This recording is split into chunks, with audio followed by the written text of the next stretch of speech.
one had red here, and it had red here, and it had one part of this being red and stuff, and I went in and I said, okay, there's got to be a way of calling out columns, and so it turns out that the way of calling out columns is indirect, and then you can use other columns to define ranges that you're trying to do. So that's what I did. I went in and used indirect.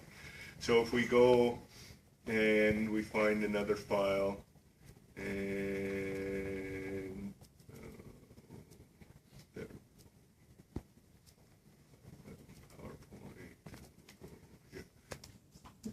Oh, 202.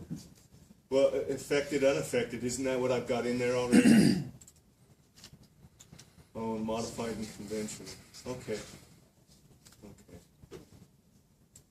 So 201, is that what you're saying? 202. 202.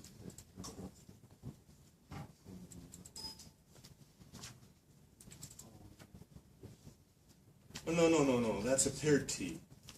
That's not gonna work. That's a paired T. We'll use this one. What's the? And when do we use this? This is size, and it's a little bit big, but we'll do it. Okay, so what do you do? Oh, let's see. If you go back to the original, Just hit escape. What? On the other sheet, though. Here? Now hit escape. Okay. So notice that I have numbers and groups. And this data here, I have group and then numbers, right? Okay, so I can't just copy and paste both of them at once. So this is a good one to use. So I copy my numbers and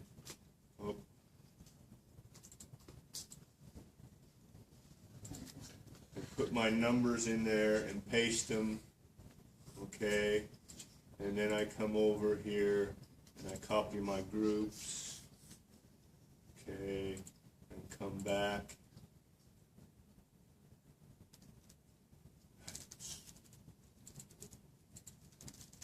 and paste my groups, okay. Now I've got all of this stuff down here, and I've got 76, 76, 76. Oh, there's where it changes. So I've got 89 observations from 76. Okay, that's my one group. So I'm going to change this number to 89. Okay, now that's going to do all kinds of problems over here. My total sample size is 179. Oh, no, 178, because I subtract one, right? So 178. Oh, what did... Broke it. Clicked on that. 17. No, you go. Okay. Right. Numlock. Numhead. 178. There we go. Okay. And let's see. Oh, and I've got this, but I've got no values down here, so I just grab this bottom one and I drag it to my bottom observation, and it fills those in.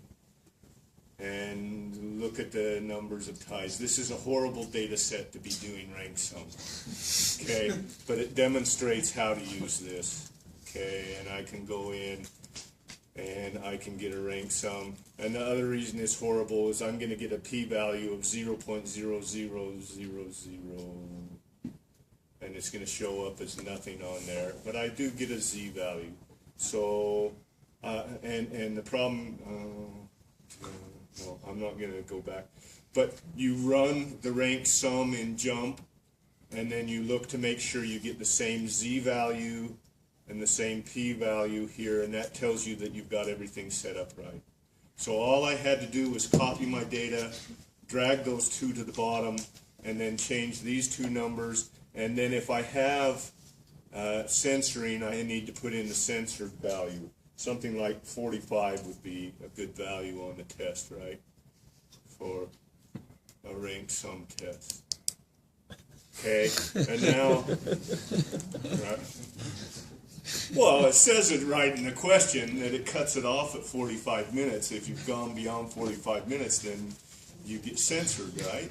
So am I giving you any information that's not already on the test? No. Okay.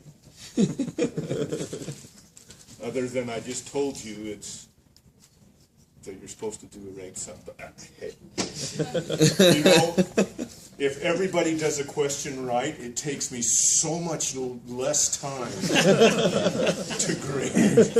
So we should have done this with